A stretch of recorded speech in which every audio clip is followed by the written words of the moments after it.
everyone, I'm Luke Hector and you're watching The Broken Meeple. This is a YouTube channel about board games where I give reviews, top 10s and my honest opinions, regardless of the consequences. Get on with it. So today we're taking a look at Tiwanaku. This is a game from last year that I got to try out very briefly at Essen. And I do mean very briefly. We kind of had to half teach ourselves. The teach wasn't particularly great because the person was distracted doing other things. The couple I was with was more concerned about sorting out their newborn baby at the time than they were actually playing the game. And so I didn't really get the full feel of this at the time, but I realised it had potential and I wanted to try it more. But didn't feel like I wanted to spend the money that it was asking for at the time to get it at Essen. So this is a bit of a late arrival here. But at the UK Games Expo, Sit Down Games were there. They've given me a review copy, thank you for that. And so I wanted to try this out. I've also bought from my own money the Deluxe upgrade set, so I will briefly mention about whether that's a good thing to grab or not. So this game basically is what I would like to call Minesweeper on steroids. It's basically a deduction game where you and the other players there are two modes to play, but let's stick with the competitive mode, the main way. You're essentially moving around on this board and you are trying to deduce where your god or whatever has decreed where certain crops are to be grown. So you have this grid and essentially what will happen is that you will be exploring with your meeples on this board and uncovering these tiles. Now these tiles come in 4 different colors and everything that is on this grid is dictated by a scenario disc. I'm taking very good care not to look at the answers on the back. But essentially this scenario disc is loaded into this awesome contraption, more on that later.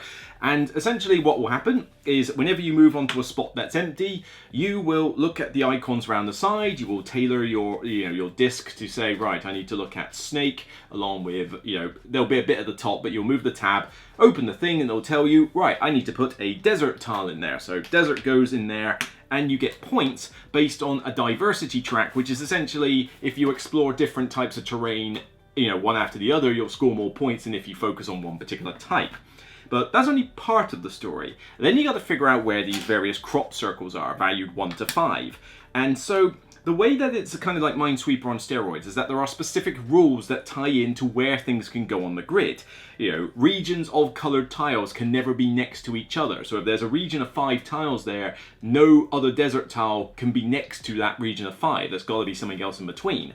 But then there's also other things like, you have crop tiles from 1 to 5, and depending on the size of the region, it dictates what tiles can be there. So if you have a 3 size region, you've got to have a 1, a 2, and a 3 crop tile in there. If it's a 5 size, you've got to have a 1, 2, 3, 4, and 5. That sort of thing. So there's always one of each. But with the crop tiles, you can never have 2 right next to each other. So they've always got to be spaced out. And there's essentially like little rules like that that say that you've got to have the grid in a certain way and that there is only one answer. Hence, this is kind of like Minesweeper, because you're basically uncovering the various tiles and trying to deduce where those crop circles are. I keep calling them crop circles because they're crop tiles and they've got lots of circles on them. So that's going to be a thing I'm just going to say this review. But it's basically a case that you've got to try and figure out, based on those limitations, right, if that's there, then that's likely to be a 3 or 4. But if it is that red or green there? What tile should I stand on? Should I go over there where there's a 5 for definite? And while you're doing this, every time you get a correct divination, you get these little offering tokens, which I don't have out at the moment, but they're just basically copies of these. And so when you exchange them in, you exchange a set, you get points. And if you're wrong, then you lose points based on what the value of the tile was. So you got to be careful not to just do guesswork for the sake of it. There is a way to be penalized in this game. And so there's an element of the deduction of the Minesweeper mechanic, but there's also an element of the movement, because when you move your meeples on this grid, you can move basically as far as you like orthogonally, providing that there's either your meeples or crop tiles on that path. So you can literally zigzag across this board when you've got a lot of stuff in the way, but you can never move through an enemy meeple. So, well, an opponent's meeple. You're not really enemies here, you're just trying to be the best with this god. But basically you can set your meeples up in such a way that you have a good freedom of movement, but block other players from getting to areas where they might have figured out what should be there, but if they can't get their meeples there, they can't divine it. So there's 2 little clever aspects that are going on at that point. And so you carry on until the entire grid is full of tiles, and then you do a final divination, count up the points, and whoever's got the most is the winner. Of course! So first up, the components are stellar. This is, oh man, I mean, this is not a cheap game. It does ask quite a high price tag for a game of this size, but you are getting quality in the art and the components. Everything in this looks beautiful. Now, yes, I've got the deluxe upgrades, but all the deluxe upgrades do is that they upgrade these tiles from cardboard to wood, which are very nice wooden tiles. I mean, I do love the feel of them, but the cardboard ones are fine as well. And the same goes for these. They're normally cardboard tokens. Here, you've got wood ones. These feel amazing, they look cool, but again, it's just cosmetic, it's not essential. The cardboard ones are just fine. You still get these cool meeples, you still get this gorgeous artwork on these boards here, you still get, you still get this to look at, you still get this funky dial, which is just so addictive to use. I mean, you can play this on Board Game Arena, but as much as I'm fine playing it with Board Game Arena, not using this dial to do your things is, I don't know, it's kind of addictive. Even though I could hold it and do it for all the players, as soon as somebody else does a divination, it's like, give me the dial. But I want to use it. Don't give me the dial, give me the dial. It's like, people want to use this thing. You're not sleeping with it, are you, Ray? But it's good quality, easy to use, and again, it's in every box. It's not a deluxe thing. The other thing the deluxe thing adds, though, are the scenario discs. So there are 35 in this box because I've got the deluxe add-on. You normally get 20. This adds another 15. So essentially the deluxe set, for the most part, is giving you another little sketch pad if you want to do notes. I've never needed to do notes personally, so take that for what it's worth. And it upgrades some components and gives you more scenario discs. Very quickly, the deluxe add-on is worth it. I would say it's worth the money. It's not the cheapest thing in the world. You are spending a good 25 to 30 pound on this deluxe upgrade, but these components do look and feel cool. I do love these wooden components. The minor blemish is that the color on the wooden tiles in some respects, like the red ones, are a little bit more faded than they are on the cardboard ones. And only if your color blindness is a little bit off does that really affect you that much, but they've all got symbology on the tiles, so you can tell which one's which. So even colorblind people can play this game with no problem, but some people have mentioned that. The main thing, though, is having the extra scenarios. You only get 20 in the box, and this is one thing I will say can hurt this game a little bit. You only have 20 unique scenarios, and this is assuming that you're playing on full size mode. I mean, you can play a smaller game, but honestly, just play the full size mode. And so 20 scenarios doesn't sound like a lot from a replayability standpoint. 35's a lot better, but you're paying extra money to get that replay value, and hopefully over time they'll release more of these scenario discs that you can just literally buy them. Now, of course, it's going to be tricky for you unless you're playing this religiously to remember what's on the back of these. I mean, I'm not going to, I could shuffle these up, deal a random number, and then play that exact same number 2 days later, and I'm probably not going to remember what the grid looks like. I've got other things to worry about on my mind. Dear God, what is it like in your funny little brains? It must be so boring. With 35 discs, I feel like I've got enough replay value. Even if I was to play every single one once only, I'd still get my money's worth here. But bearing in mind, when you've only got 20, you do need to be mindful of just how often are you playing this game with those 20 discs.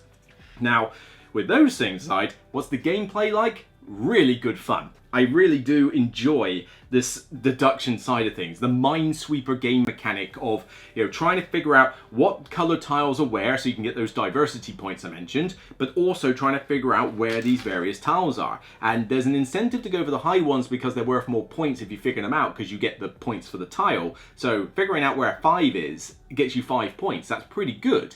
But the offering tokens require you to cash in sets. So you can't have loads of 5 tiles if you want to do that. You need to have a 1, 2, 3, 4, and 5. So you do need to find those small ones now and again, and they're usually easier to figure those ones out. So there's an incentive to go for high value, but there's an incentive to diversify. Again, it's good that you can approach this from different areas.